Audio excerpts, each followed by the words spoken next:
We just saw an awesome game with Toss Girl against Modern, and Toss Girl won. Very exciting. Susan got the chance to interview Toss Girl backstage. That was actually pretty nice. She's a really nice person. She's actually aware of you guys as a foreign community being fans of her, and I got to have a nice little interview. Do you know, is that interview going to be posted? I'm actually not sure. Hopefully it will be. Otherwise, there would have been no point in me doing it. But I think, well, I think then we'll probably have that up pretty soon, so you guys can check it out. Absolutely, should be pretty awesome. I was screaming so much in that last match, I think I blew my voice out. Yeah, you're. So I'm going to sound like a frog for the rest of these games. I haven't cast a StarCraft in like a month. I forgot. I got to control how much I'm yelling.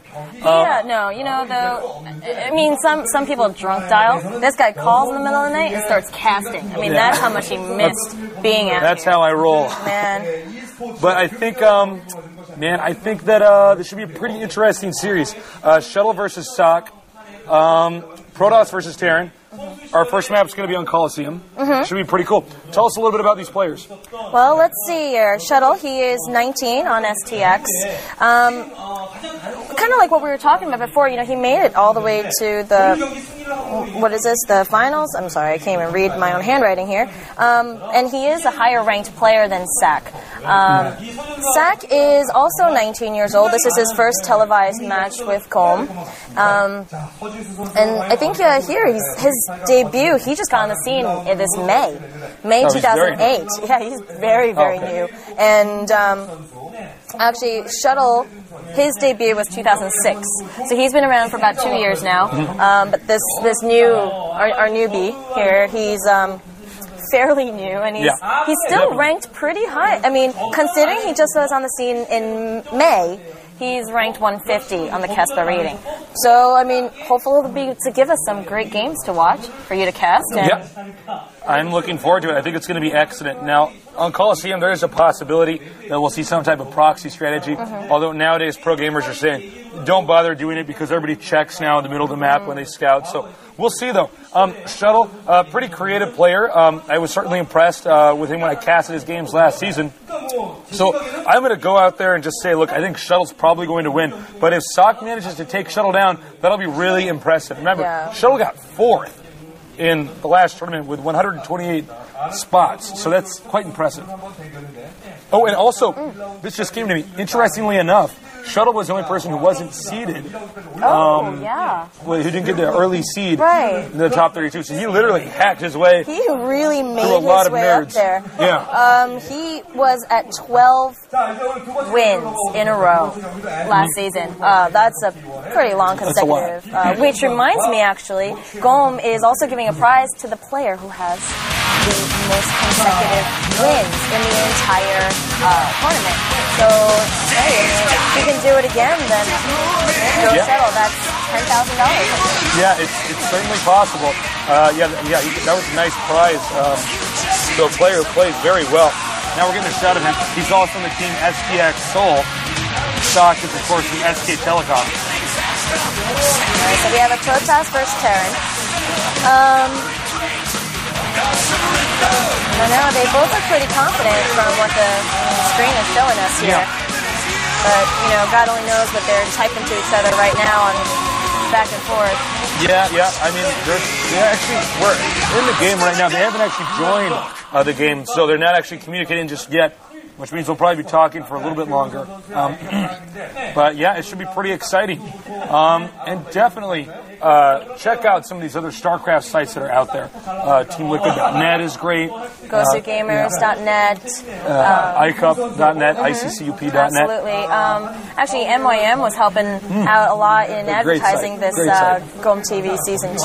So, you know, definitely a huge thanks to all of you guys who are definitely making us, supporting us, making this happen, and really, you know, helping us be able to bring StarCraft from the Korean scene out to you, you know, and it's a big deal. It's a big deal. I think this is a big step in esports, and we definitely appreciate all your support. Yeah, definitely. Tell all your friends to tune in.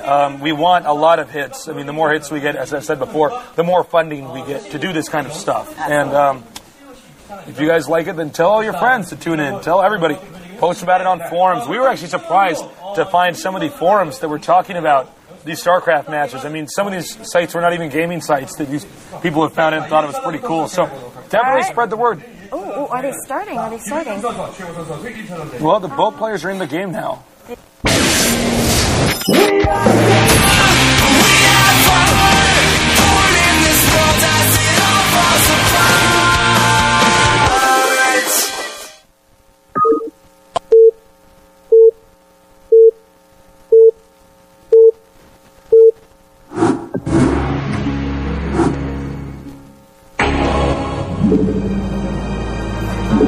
All right, we've started. Here's Shuttle, top left, and that puts our guy Ssak at the top right. You know, they call him Cinderella. Did you know they call Shuttle Cinderella here in Korea because he was just not expected to make it, you know, to 4th place.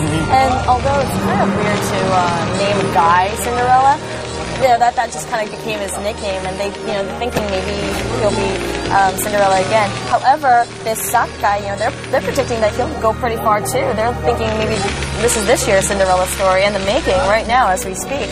So the question is, will Shuttle take down his rival Cinderella, or, you know, will this new and rising star come up and show us something brand new? There's nothing I like more than a Cinderella fight. I think we're about to get just that. Getting a look at Shuttle, probably going over his build in his mind. And of course, there is Ssak. You know, is Ssak a word, or I just wonder where this guy's name came from. It actually has 2 S's. I mean, I'm really curious what his name means. You know, it's I know from some websites they'll know him as Mong, M-O-N-G. We've heard that he's just been using a lot of IDs, so hopefully he'll keep this one, and that way we'll be able to keep track of him and his progress in the future. Yep. Some players out there change their IDs all the time, but it's really annoying when you got to cast those gamers. Because I'm always calling them different stuff. Well, it's pretty standard build so far for both players. Our Terran guy not going to go for any type of walling. Should be pretty interesting to see how these 2 guys play it out. Now, this tournament, this is really like Shuttle's tournament. I mean, Shuttle became incredibly famous after he got 4th in Season 1 of our event. So he's probably feeling pretty good, pretty comfortable here playing this now again. He's been in that booth so many times. I casted so many of Shuttle's games last season.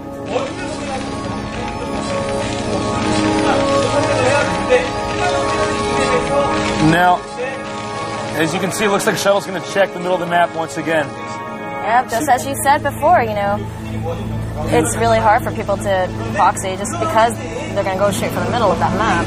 Yeah. Well, generally the players scout and they kind of hug the corners, but the middle's so close you can just graze by it, so that's what Shuttle's going to do. Just check that, and then he actually scouts the bottom right, which means he probably has a special build order that he does if both players are, I mean, if he's closer to the gamers, but if he's far away, he has another one. So he scouts that location first, and that also, of course, allows him to check for the proxy.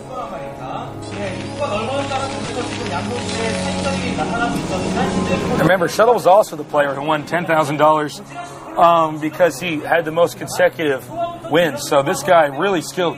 It would be quite impressive if Ssak manages to take down this terror beast.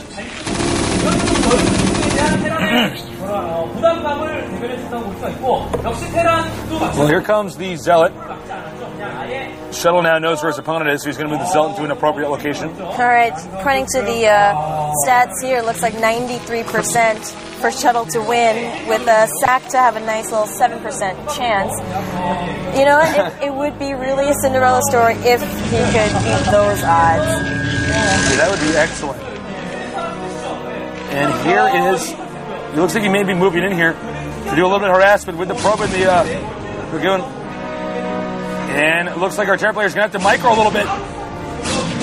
Now the position of that makes it impossible for the Zealot to get to the Marines in there, in between the barracks and the depot.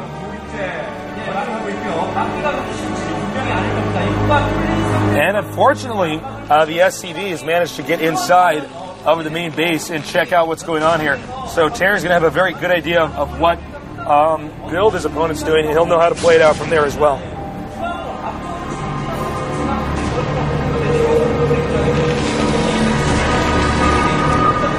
And The SCV's been taken out. The Nexus is about to finish. I believe he's going to be upgrading Vulture spider mines. And as you can see, he did hide the star port over here. So he's going to do a pretty technical harassment build. He's going to move out here in the front. The dropship's going to pop out eventually. Protoss is going to put all his Dragoons in the front. Meanwhile, he can drop a whole bunch of units into the back of his opponent's base. This is a pretty good strategy. Something that I somehow doubt Protoss will be 100% prepared for. Even if Protoss knows it's coming, it's going to be pretty tough. However, if Terran doesn't pull this off, Terran's really behind. So this is a pretty uncommon strategy.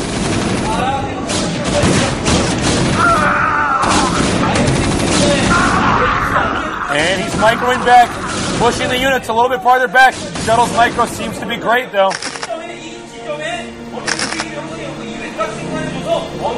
The dropship is on the way. Protoss is contained.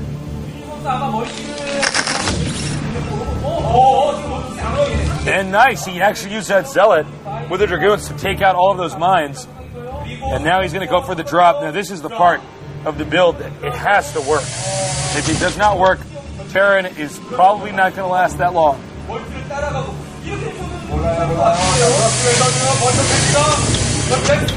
What? I think that Vulture got stuck.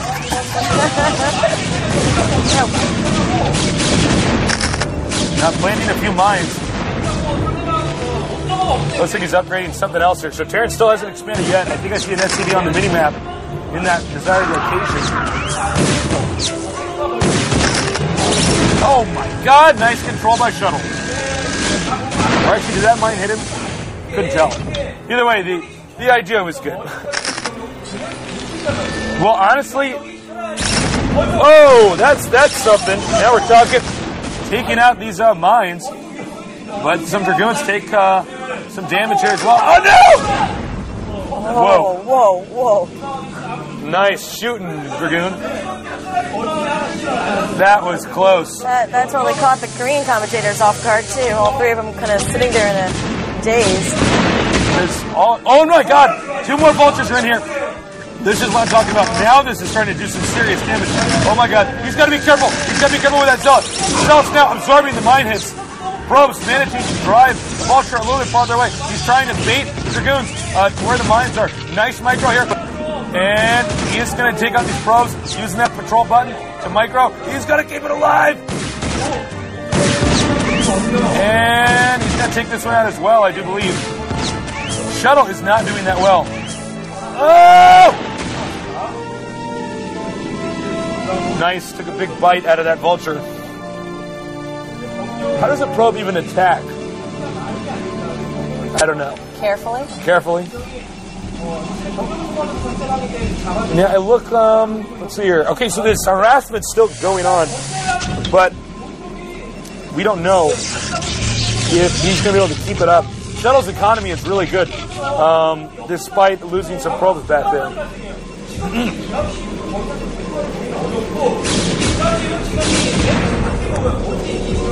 Here comes the Citadel as well. Oh, nice. And he's going to tank drop up here. This is a fantastic build. This build is really good, especially the way he's executing it. If he could get that Nexus in time, that'd be really good for him. Now, he could even use that dropship to draw all the attention over there and then drop more Vultures into the main. Protoss can't mine anymore. And now look, he's target firing the Nexus. If Shuttle loses the Nexus, that would be huge. Looks like Shuttle's pretty secure over there.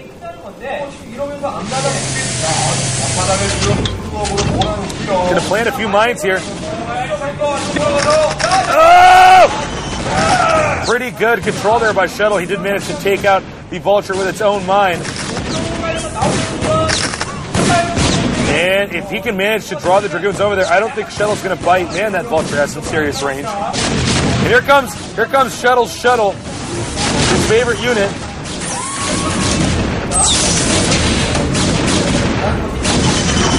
And it looks like he will manage to take out these tanks.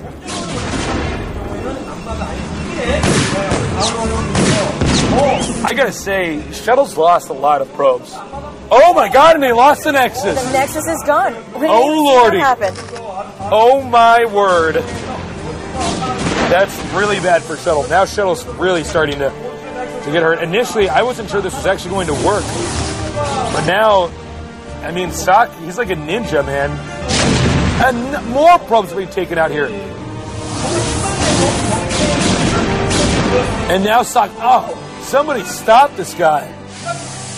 I feel like I'm watching Boxer like 6 years ago. This is crazy.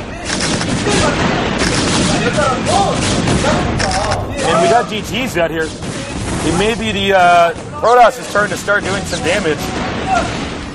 Now, does he have what's necessary? The scanner is building. He does have turrets. I do believe he should hold out the Dark Templars without too much difficulty. Aaron is ahead with one expansion. He's going for the main. Here it comes now. He sees that the scanner is up. Oh man, this is really sloppy. He's going to go right for that turret. Looks like he'll get the turret in time, but his scan can be thrown down. And there's the scan. And he does target fire the Dark Templar Shuttle's attack. It failed. Fail. Yeah, this is surprising, being that we were expecting Shuttle to have a phenomenal game here. Yeah. No kidding. I just can't even believe that Ssak is doing this well. I really think Sak's actually going to win this right now. All Ssak has to do is now sit back, build up an army, and then push at the right moment. And Protoss will get run over.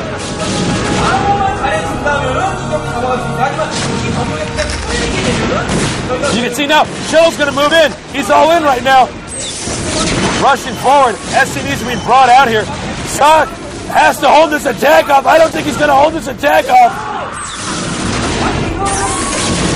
There was too much time spent harassing. Ssak didn't actually have any units. And I think Shuttle realized that.